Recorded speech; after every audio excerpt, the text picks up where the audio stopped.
Two adults and two large dogs in Autosleeper Kingham? You must be joking. How hard can it be, really?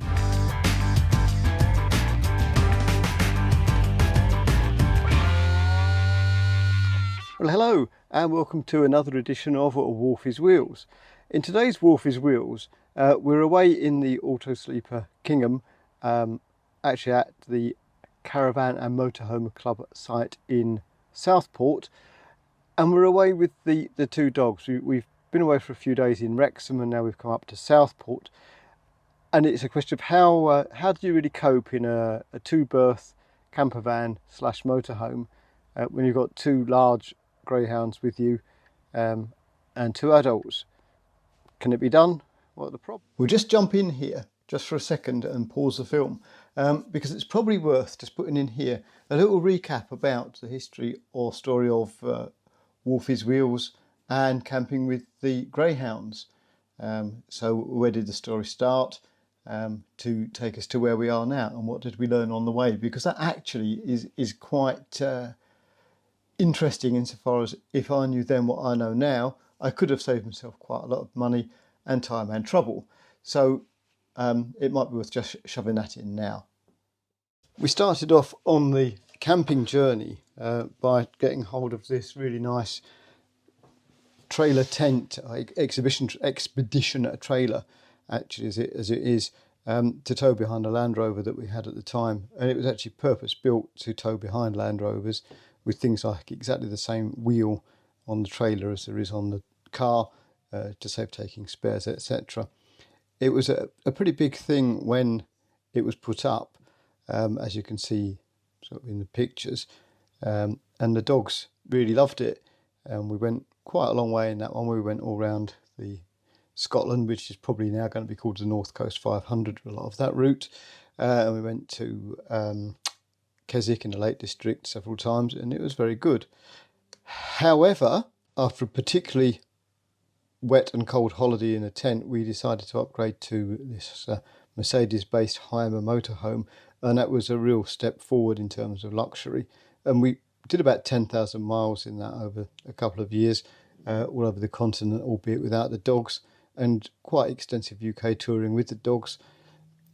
This particular vehicle had a front dinette and two long single beds. So in fairness, this is one of the expensive mistakes, I guess you could call it, that we made, because although it was a lovely vehicle to drive, the layout was not ideal when we had the dogs with us, because there was not an awful lot of floor space. So we changed it for this other Heimer, and this is actually one of my favourite pictures of Anne when we go camping. This is the day we picked it up and we went straight down to Goodwood in it, and the layout was much better for us. It had a drop-down bed over the cab area, brilliant cooking facilities right in the middle of the van, and importantly this big end lounge that you can see, so there was plenty of lounging space in the day. So with the bed over the cab, Isis, our greyhound at the time, decided she would really prefer to sleep up there with us. So she's looking at the ladder, trying to work out how to do it. And as you'll just see on this, it didn't take her too long, and there you go, she's up. And that was the end of our peaceful time sleeping together on the bed there. She just joined us every night from there. The other dog that you can see in the pictures, Diesel, never actually got the hang of it, and he was quite happy to stay downstairs all the time. So if that second Heimer was so good, why did we get rid of it? Well, the truth is that we actually decided to no longer go motorhoming. We were going to use a car we'd got, a Morgan, to go touring around hotels, Airbnbs and things like that. However, in the picture you can see now, this is where the Morgan actually spent more of its time, and in the end I just couldn't do with it anymore, so I sold it, and we decided to go back to motorhoming. We had learnt on the way the lessons about layout, etc., and had come across the Autosleeper Kingham when we were looking around some various motorhome shows, when we weren't even looking. It was just the sort of thing that you do, and we always sort of thought that was quite a good layout, and that's why we ended up with the Autosleeper Kingham, despite having gone through a trailer tent, a Heimer, on a Mercedes chassis, a Heimer on a Fiat chassis with different layouts, and now ended up with the Kingham. Anyway, let's go back to the action. So just to recap, we're in the Autosleeper Kingham, which is a two-berth motorhome with a fixed bed at one end and a settee at the front, and swivel seats in a cab to give you a bit more seating. So how do we cope during the day, and what happens at night when we try to go camping with two adults and two large dogs, the dogs being Greyhounds. They both stand between 27 and 28 inches tall at the shoulder and weigh around 30-32 kilos, so they're not exactly small or lightweight dogs to accommodate. And how do we get on? Well, hopefully this will show you. We're currently in day setup, and how does it work during the day? And you have to bear in mind that we're away camping in the motorhome, so unlike some of the more professional channels who tidy everything away, this really is life as it's lived, and the detritus of everyday existence is floating about in the van. So don't be too appalled, please, and don't think we're filthy people. But in the meantime, this is what it looks like during the day. So as you can see, the usual kitchen catastrophe over there, and Anne sits over here, feet up on the settee. I generally loaf about on these chairs here with my feet across to that one. And what about the dogs? Because the Kingham's got a big double bed at the back, the dogs tend to spend the restful days just basically loafing on the bed. So when we're away with the dogs, the bed ends up being used pretty permanently, because we sleep in it obviously overnight, and I'll show you the night setup a bit later on in the film. And as soon as we get up in the morning, the dogs get taken out to be emptied while the breakfast is prepared.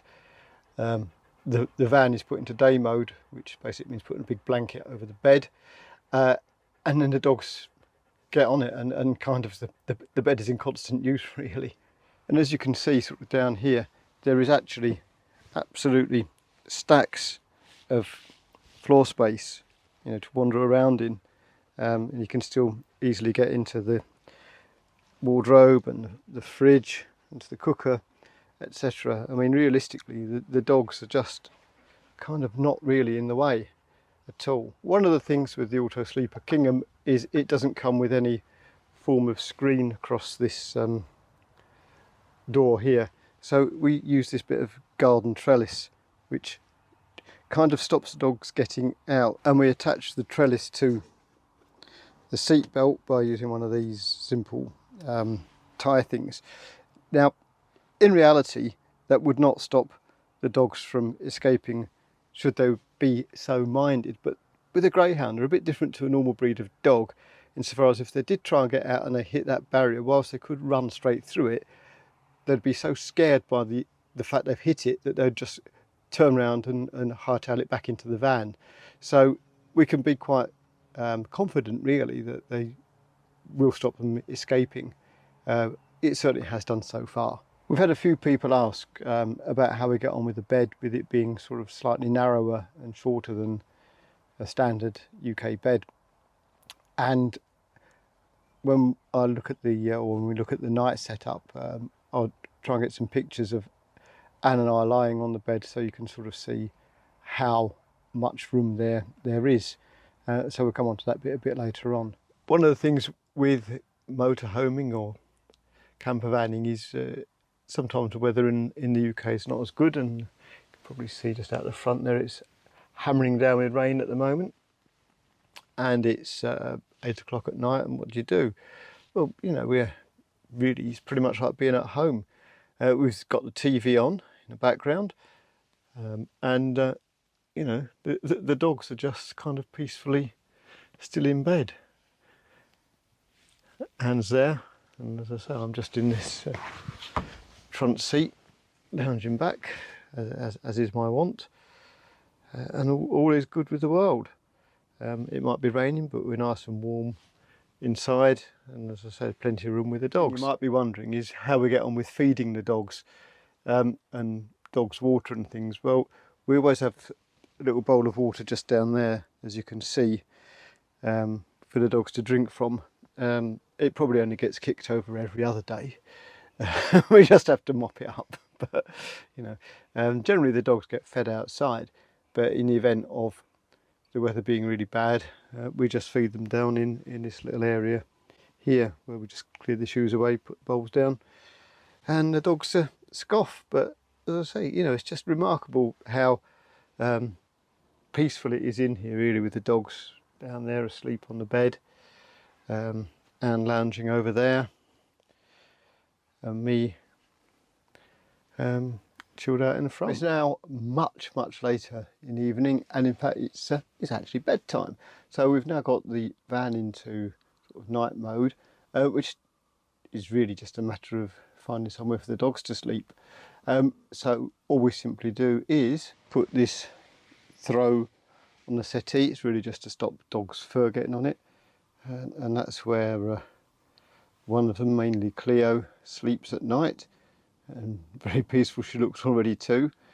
And then on the floor, just in front of the fridge, you can perhaps see him, make him out on the floor, is where Prince sleeps. So you know, as I say, and we then get the bed, and just up past the back of Prince we've got the bed ready for human occupation for the next sort of 8-10 hours or so. And so the next thing is just to kind of show how much room there actually is in this bed for 2 people. So, you know, this is me. This is sort of how I sleep in bed. And as you can see, there's kind of plenty of room. So you've got the length, not a problem at all. Woof. In terms of the width, you know, as I say, I tend to sleep on my side. So there you go. You know, so Anna's really got acres of space alongside me. It's now the next morning, and this is the morning routine with the dogs. With Prince on the floor there, Cleo on the couch. They do swap over from time to time. There's no reason why Prince is on the floor. It's not, it has to be on the floor, and she has to be on the settee. That's just dogs, and that's just where they choose to go.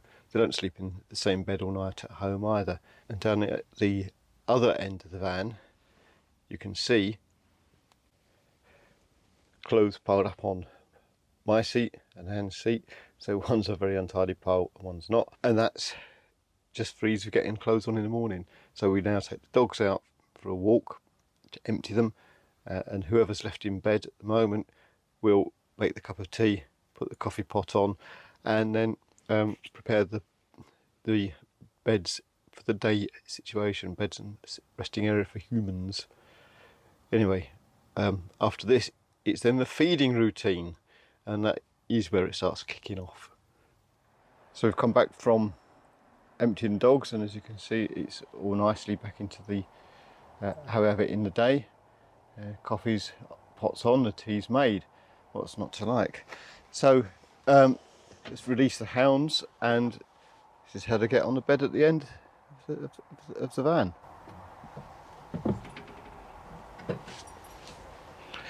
And then Prince, the other one, comes in. Easy. And that is pretty much where they'll stay until the next event. So next thing I do is make some breakfast for them. Then it's the feeding routine, and the dogs come out on leads because we're on a site. They don't really need it because there's no way they're going to miss out on their food.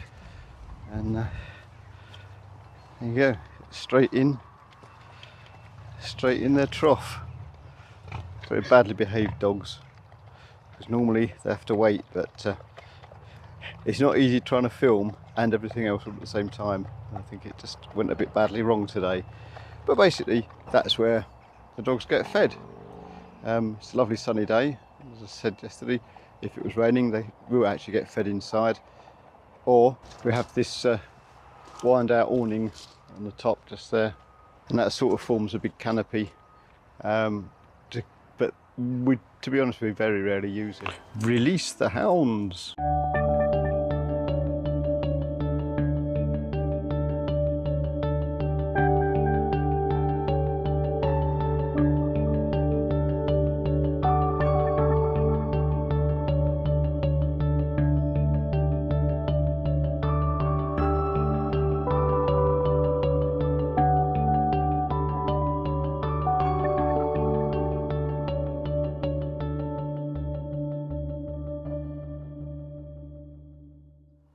So you saw where the beds went at night, but you may wonder where do we store the beds during the day? Well, obviously the settee just here is just a settee, so that's fine. And the other dog's bed just gets rolled up and stored here, which is kind of between the bed and the fridge. If you can kind of get the impression of that. Just there, so it's just down there, all rolled up, ready for tonight. There's the dogs crashed out after their breakfast. So what have we learnt in this film? Well, I guess that we've learnt that it is quite straightforward to go camping with 2 adults and 2 greyhounds in an Autosleeper Kingham, mainly because of the layout, which has the big settee at the front, allowing people to sit with their feet up. The dogs can go on the bed with plenty of space, and at the front of the thing you can sit drinking your cup of tea quite happily, or your feet up and looking out the window wistfully, and the dogs can just sit on the bed. So I hope you found the film useful. If you enjoyed it, please give it a thumbs up, and don't forget to subscribe. Subscribing doesn't cost you anything. I make no money out of it. It's not a paid for channel, but it does help visibility of the films and other people to find the content. Feel free to share it to your mates and put anything you like in the comments below. Final thoughts really are, if you are going to go camping with a dog or motorhoming with a dog, do definitely think very hard about the layout and how you're going to use it. It took us a few times to get it what I would consider probably pretty right now. I'm not saying it's perfect, there's always compromises to be made, but you know, definitely do think long and hard about the layout that's going to suit you best. Anyway, thanks so much for watching, it's much appreciated, and I look forward to seeing you in a future episode of Wolfie's Wheels. Bye.